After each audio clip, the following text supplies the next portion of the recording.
just wonder what your assessment is of that stuff. I know you talk about the collective, but I understand it a little bit, but I don't understand it too much. It's why it looks like we have a pitch, how 106 meter or maybe a little less, and 65, and then we talk about a battle 1v1 between two players. That makes no sense. So if Haaland gets in a 1-1 situation, just isolated 100 balls, he will lose challenges. That's normal.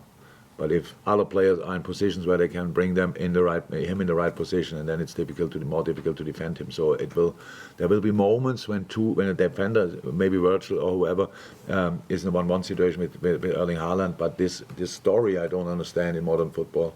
So that we play man marking over the pitch, and the only player Haaland will face is Virgil, and he cannot make the decision if he might choose the other centre half, and just runs always in Virgil because he wants to show the world that I'm better than him. Makes no sense. So I don't understand that discussion. Sorry, you have to discuss without me. I suppose it's a roundabout way. I know you probably hate the question about individuals, talk about the collective, but there is this, Virgil's hands have been so hard. They played against each other, and there were moments when Virgil got a better out of him, and then there were other moments when I remember the situation when Robbo tried to get him off the ball and ran in him, and it looked like he runs against the wall. So goes down, and then Haaland kicks the ball over the goal. That wouldn't have happened probably 3 weeks later when he then was already scoring like crazy. But in that moment, he was like this. So it's a tough task. All the things we have to do on Sunday will be tough. But it's possible. We all know that as well. And so I'm not sure Erling didn't play last game. No, he didn't.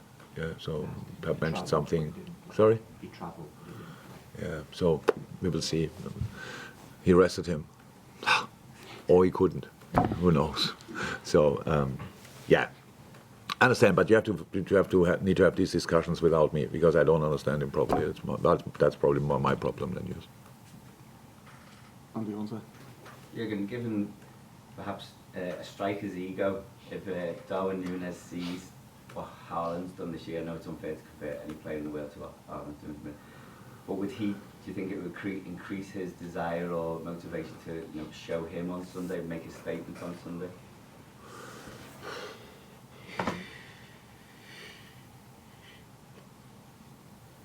Let me say it like this: I think Darwin Nunez would have scored a couple of more goals if he would play in the center of Man City this season as well.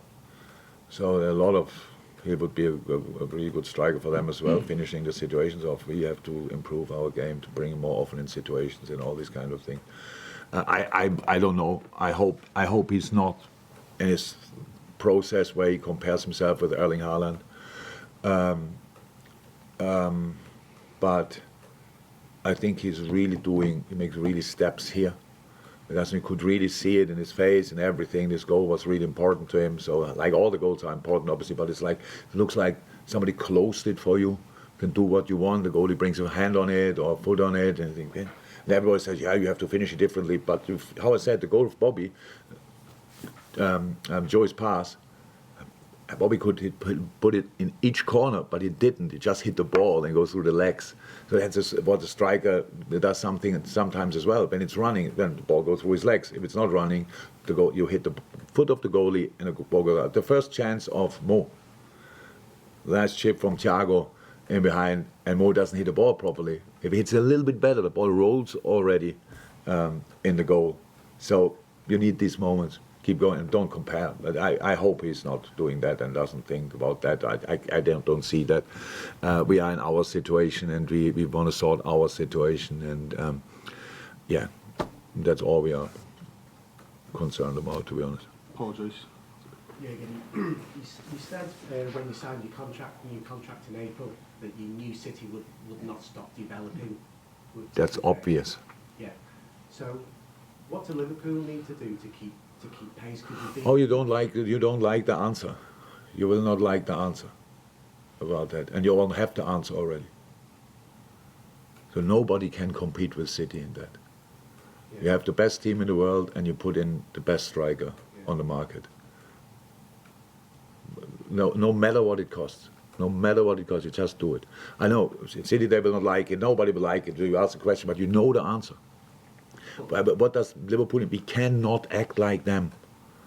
It's not possible. Not possible. But is that not hard to, you know... It's just clear, and again you know the answer. There are 3 clubs in world football who can do what they want. Financially. It's illegal and everything fine, but they can do what they want. Put in, and they will say, yeah, but we have to, but it's exactly the fact. We have to look at, we need here, we need that, and we need that, and then we have to look here and make it younger, and here a prospect, and here a talent. That's what you have to do. And you compete with them. It's not a problem at all for me. It's like it is, but it's, you don't ask me that question, because we always open this discussion, and in the end it's me telling you. But you all know it. You should know. It's not possible to deal with that, and it will be like this. I heard now the Newcastle, whatever is there, said there's no ceiling for this club. Yeah, right. He's right. He's absolutely right. There's no ceiling for Newcastle. Congratulations. Some other clubs have ceilings.